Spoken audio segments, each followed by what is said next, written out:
and she was asked if the U.S. would respond to a Russian cyber attack on U.S. infrastructure with its own cyber attack against Russia. And here's her response.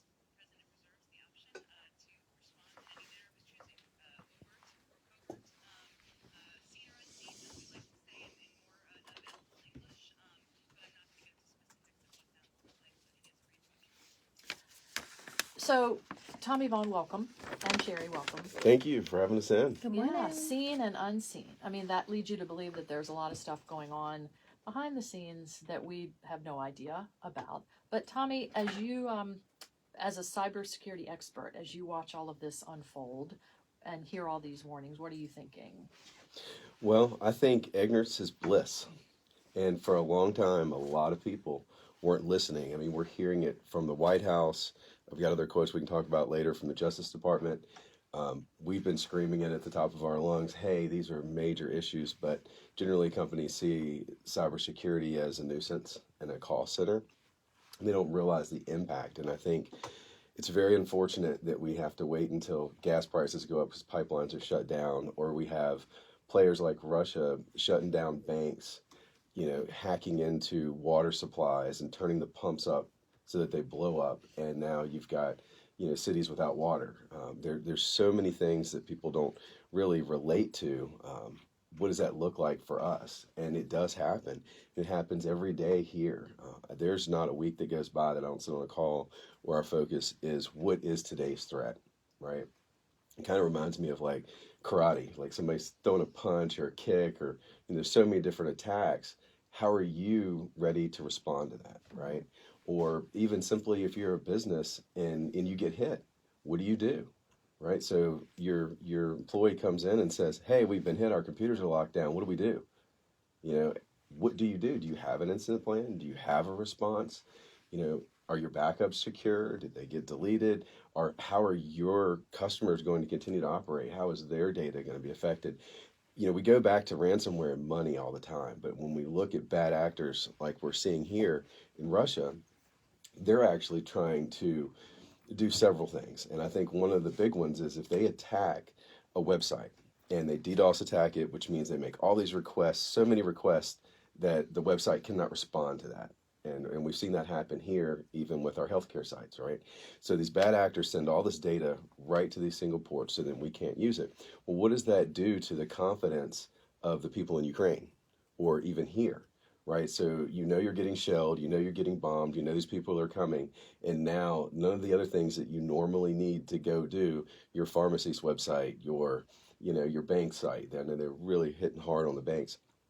Everything that you need and have access to, you can't get to because they're shutting it down. You are going to start to give up, right? There's a mental side of this game, this war, that a lot of people don't see that's real. So when we talk about the attacks that cyber attacks that Russia launched on Ukraine ahead of all of this, it wasn't just on their defense, their military, it's on their people as well. Correct. It's affecting their people as well. Right. I mean, you think about it here in the U.S., a lot of people are armed, right? You wouldn't want to fight a ground war in the U.S. because everybody's going to. So imagine if you were able to take all those people here and reduce their confidence in their government, the response to everything, right? And they're like, hey, my government can't, keep any of this going.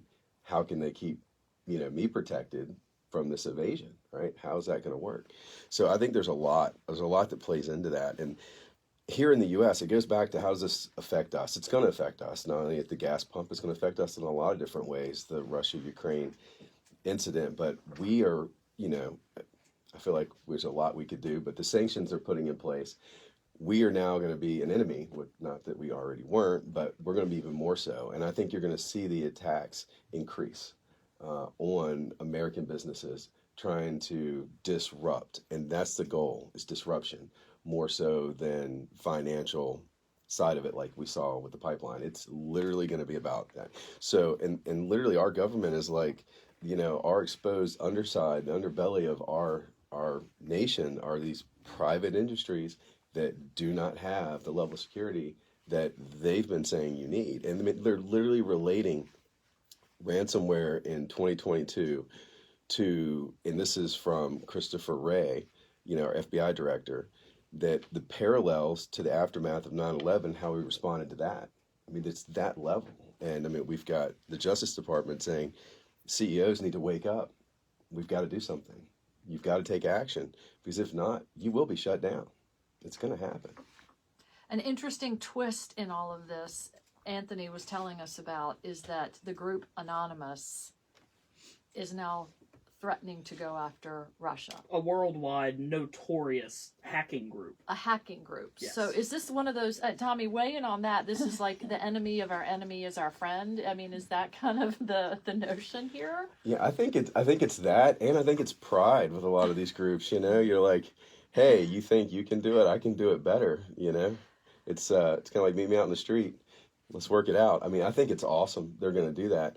I think it also shows that this is a playing field. It's a real thing. You know, it's like football, right? It's the Super Bowl. So you've got these two big groups, and one's going to be better than the other. So I think it's great, and I think it will slow them down. But at the end of the day, they're still attacking America, our allies, the UK, Ukraine. I mean, they want to disrupt. And you have that on top of the people who are actually out for money, right? They're trying to do it to steal your data and sell it and stuff like that. But there's so many things we can do. And, you know, companies like CTS, and not trying to go into sales thing, we're not just, we can do the, hey, my printer's broke. But what our main focus is exactly what we're talking about today. How do we protect our partners? We consider our customers our partners. How can we keep them safe? Because this landscape changes every day. And we are committed to change with it, and to bring the things that matter right now to our customers. And that's what we're being asked to do by the Justice Department, by the White House. And we're not just the, hey, come fix my computer. That's not us. We can do that, but we're here to protect you. And when you get hit, we know what to do. We're able to help you build that. You're going to know what to do before it ever happens. I've always thought, or I've often thought that, or I've read that, you know, what happened on September 11th was America's failure of imagination. Like, we just never prepared. It just never occurred to us that could happen. A similar thing with COVID. It just never occurred to. That's why people were so unprepared. We felt our country was unprepared. It's a failure of imagination. It's not like you're wishing for these kinds of things, but you have to. It's hard to imagine something that it's just so far out of the realm of possibility. But but Tom Vaughn, we've seen, and Sherry Wayne as well, we've seen the Colonial Pipeline attack from, was it last year, where what it did to, you know, gas supplies along the East Coast. And I mean, what are some things that could happen as far as a cyber attack?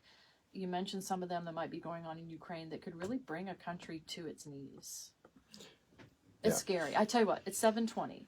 Why don't you answer that? I took a long time setting up that question. So why don't we take a break, and when we come back, you can answer that for us and talk about, again, how this can be prevented. We'll be right back talking to our friends from the team from Central Technology Solutions, Team CTS. We'll be right back. Yeah, it's a big question. It is a big question, and I think what people may not realize, and I think Sherry will be able to speak to, she sees more of the day-to-day attacks that are happening, but she looks through the reports and decides which ones we're going to talk about. But there's so many attacks that are successful that are happening right now. It's staggering. Staggering. So it's not like, oh, the pipeline happened and then we've been good for 8 months. No, it's because the media is not covering it. But I mean, we've got large healthcare organizations, financial, government-run groups are generally the worst because they just don't have the technology, even though they're screaming for it, budget for it. So it's I mean, cyber is an uncharted area, so anything can go, and things do go. The only way it is charted, the only way we do provide some type of lining to say, no, you can't do that. Same thing we do for our land, saying, no, this is my land. You can't come to my land.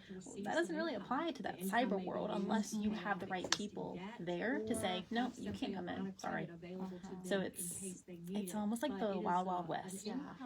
So When there are no like physical boundaries. There's Or no- something tangible, like this there's- is mine, this is yours. There's no amendment saying free speech Yeah, or yeah. bear arms. So it's just have at it. And what's crazy is a lot of what we have to software is reactive. It's the policies, the procedures, the setup that's preventative, the education, and that's where it's missed because they're like, well, I pay an IT company and they have software, we're good, and no, you're not. That's Everybody false. needs to be doing something. You need to know what you need to be looking at, Yeah. looking out for. Right. Because a simple email gets right through that technology. right. I mean, everybody has their own idea of what that looks like, Yeah. but with us, we literally have a third-party company that comes in, attacks us. We pay them to do that, Yeah. to see what they can get too, so that we can be better, and safe. I don't know anybody else that does stuff like that. But we take it, we know how serious this is. Would one be like if people were not able to buy anything? Well, Like, I mean, I'd like to bring up that because that's one of these DDoS things, right? That- right. So, yeah. but I think Sherry and I were just talking about this earlier. I think the idea is, I think we're going to see it too, is you're going to see blackouts, internet blackouts. So imagine everything that depends on the internet It's not there. is not there, not available, right? For maybe a week. Yeah, Let's or say a week. Just but a week. even if it's an hour, imagine if you shut down all the internet connections for all of Virginia for an hour.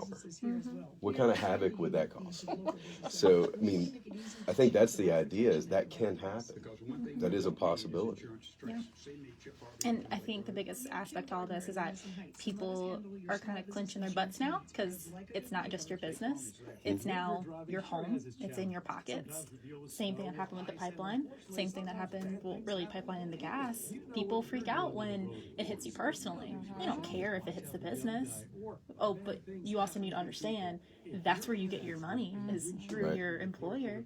So, Can't get your paycheck. right. And If I that also blackout heard ever it- does happen, I I'm also going to heard, be in and the this corner can of be the fetal right. position. This could be. I don't. We have till 7:30. Yeah. Then so this can be something we follow up on. But I heard it described as some businesses might think, well, they're not targeting me. Well, it's not a. It's not a matter of like some hacker is saying I'm targeting your business. Yeah. It's, Correct. it's you. It's like the you don't have to be the fastest one. You just have to be faster than the last person. Yeah, Right. You yeah. have It's to like be in the a zombie apocalypse. yeah, I'll you be have to be faster than you. Yeah, you have to exactly. Yeah. You have to be faster than the person behind you. It's a domino effect. Yeah. So the attackers see you as a domino, and they don't care what type of how many dots you have on your back. They're gonna push you over, and if you fall, they're gonna make sure you keep falling. So do you think we ought to hit the internet going out? Yeah, The I next think segment? that's yeah.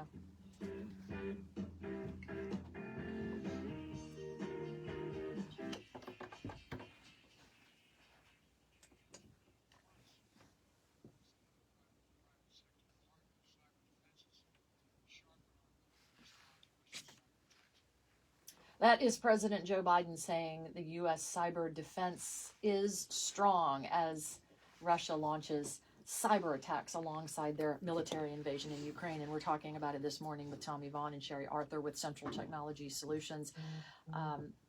I asked the question, what kind of a cyber attack on the U.S. could bring the country to its knees? And Tommy, we were talking about it during the break, and it just taking away our internet. Right. Imagine if your internet providers are hit, and imagine all of Virginia has no internet for an hour. What And would that Anthony look said like? he would be curled up in the corner in a fetal position. He And would a lot not be of- alone. There would be a lot of people. Just come kick me every 20 minutes, make sure I'm all right. Wow. Right, but those are realistic things that could happen. I mean, we're speculating. I think it's important to realize too that we got hit by the pipeline and the JVS thing, all of these different things that made the media, and now we've been good for a while, and that is absolutely not the case. And I know Sherry, you've got some insight on that. Yeah. Let's back up. So, when it comes to the cyber world, it's an uncharted area. It is there. We don't have any amendments. We don't have any laws on there. The only aspect that is quote unquote protected is if you have an IT team that is keeping you and your business safe. That's the only aspect of, hey, we're not going to let you come on in. This is a protected area. Thanks, but no thanks, go around us. That's it. Anything else, anything can go. So when you have possibly other bad actors coming in and saying, yeah, or anonymous coming in saying, yeah, we're going to go ahead and we're gonna play in this fight, they can. It's uncharted. It's almost a game to them. And I guess going back to the aspect of, is this only going to hit from a government level? No, this is going to impact average Americans. Think the pipeline. They did a huge eruption in the pipeline with ransomware, and it hit us in our pockets from our gas prices or lack of gas if you didn't fill up in time. Right, and you see what they're doing in Ukraine right now.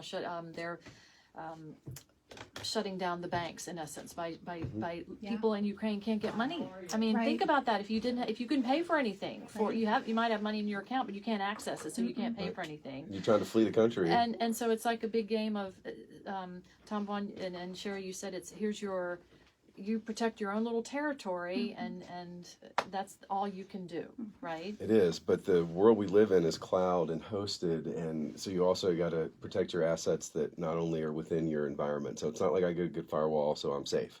There is best practices that encompass all of the internet and how you're using it, and it's going to involve policies and procedures that you would have, like in your handbook. Not just the actual training that you should be doing with your staff to keep them safe because this world is changing, but then also the verification, third party, having groups come in and what would happen, what would you do if your business was one of the ones that got affected this go round, because it will.